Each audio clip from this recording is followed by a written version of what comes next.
So today what I'm going to do, and I'm going to do this kind of a couple of times in between, as this is Jim Butcher's side jobs.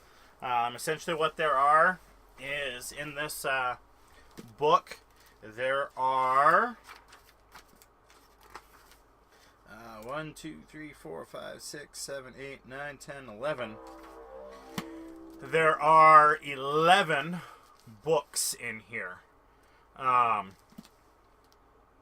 What they are is they're kind of placed in between the other books.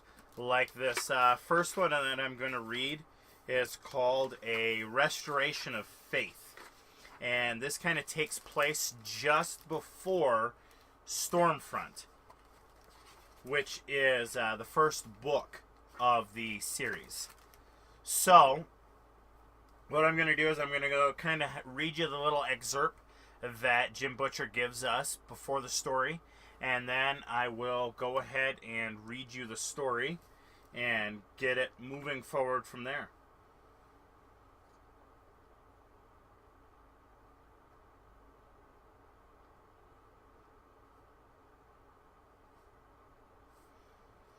Just a minute.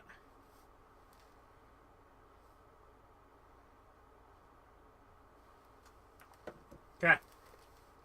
So this short story is called Restoration of Faith. This is the first of the Dresden Files stories, chronologically, and it was the first time I tried to write short fiction from a professional market. I originally tried putting together as a class assignment at the University of Oklahoma's professional writing program more than 2 years before Stormfront found a home at ROC. This one won't win any awards because it is, quite frankly, a novice effort. It was perhaps the third or fourth short story I had ever written, if you include projects in grade school. Sorry about that on my phone. I had barely learned to keep my feet under me as a writer, and to some degree that shows in this piece. Certainly, the editors to whom I submitted this story seemed to think it wasn't up to par for professional publication, and I think that was perfectly fair assessment. Read this story for what it is, an anxious beginner's first effort to be simple, straightforward, and fun. So here we go. Here's the short story. I struggled to hold on to the yowling child while fumbling a quarter into the payphone and jamming down the buttons to dial Nick's mobile. Ragged Angel Investigations, Nick answered. His voice was tense, I thought, anxious. It's Harry, I said. You can relax, man. I found her. You did? Nick asked. He let out a long exhaltation. Oh, Jesus, Harry. The kid lifted up one of her Oxford shoes and mole-kicked her leg back of my shin. She connected hard enough to make me jump. She looked like her parents' dream at 8 or 9 years old, with her dimples and dark pigtails. Even in her street-stained schoolgirl's uniform, and she had strong legs. I got a better hold of the girl and lifted her up off the ground again, while she twisted and wriggled. Ow! Hold still! Let me go, beanpole, she responded, turning to glower back at me before starting to kick again. Listen to me, Harry, Nick said. You've got to let the kid go right this minute and walk away. What? I said. Nick, the Astros are going to give us $25,000 to return her before 9 p.m. I got some bad news, Harry. They aren't going to pay us the money. I winced. Ouch! Maybe I should just drop her off at the nearest precinct then. The news gets worse. The parents reported the girl kidnapped. The police band is sending 2 descriptions around town to Chicago PD. They match guess who?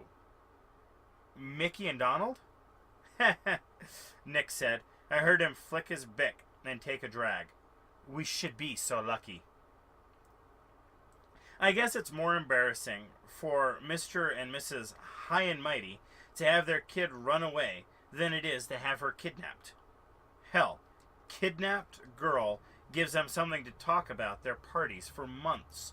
Makes them look richer and far more famous to their friends, too. Of course, we'll be in jail, but what the hell? They came to us, I protested. That won't be the way they'll tell it. Damn it, I said. If you get caught with her, it could be trouble for both of us. The Astros got connections. Ditch the girl and get back home. You were there all night. No, Nick, I said. I can't do that. Let the boys in blue bring her in. That'll clear you and me both. I'm up on North Avenue, and it's after dark. I'm not leaving a 9-year-old girl out here by herself. 10, shouted the girl, furious. I'm 10, you insensitive jerk. She started kicking again, and I kept myself more or less out of the way of her feet. She sounds so cute. Just let her run, Harry, and let the criminal types beware. Nick? Aw, hell, Harry. You're getting moral on me again. I smiled, but I felt tight on my mouth, and my stomach churned with anger. Look, we'll think of something. Just get down here and pick us up. What happened to your car? Broke down this afternoon. Again? What the hell? I'm broke, Nick. I need a ride. I can't walk back to the office with her, and I don't want to stand here in a public booth fighting her either. So get down here and get us. I don't want to spend time in jail because you can't salve your own conscience, Harry. What about your conscience? I shot back. Nick was all a bluster when it came down to the wire. He couldn't have left the girl alone in that part of town either. Nick growled out something that sounded vaguely obscene and then said, Fine, whatever. But I can't get across the river very easily, so I'll be on the far side of the bridge. All you have to do is cross the bridge with her and stay out of sight. Police patrols in the area will be looking for you. Half an hour. If you're not there, I'm not waiting.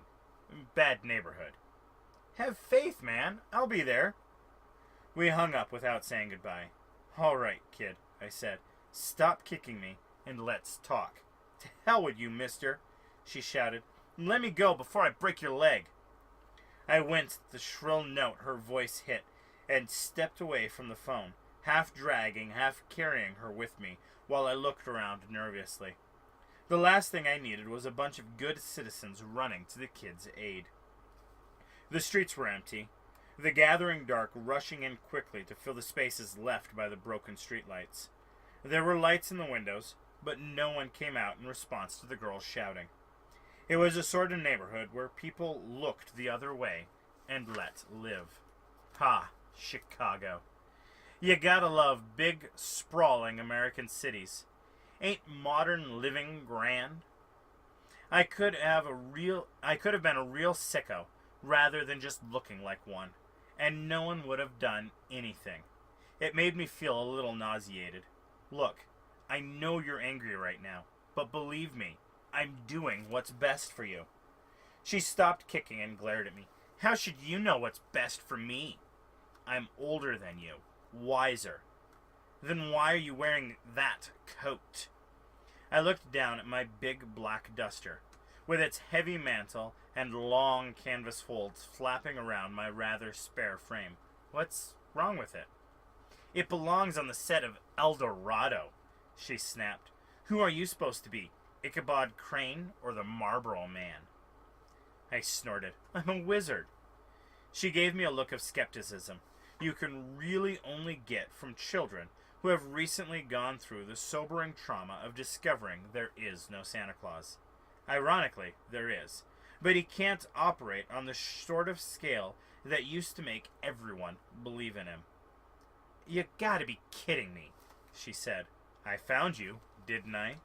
She frowned at me. How did you find me? I thought that spot was perfect. I continued walking toward the bridge. It would have been, for another 10 minutes or so, then that dumpster would have been full of rats looking for something to eat. The girl's expression turned faintly green. Rats? I nodded. With luck, maybe I could win the kid over. Good thing your mother had your brush in her purse. I was able to get a couple of hairs from it. So? Give me just a moment, guys. Sorry about that, guys.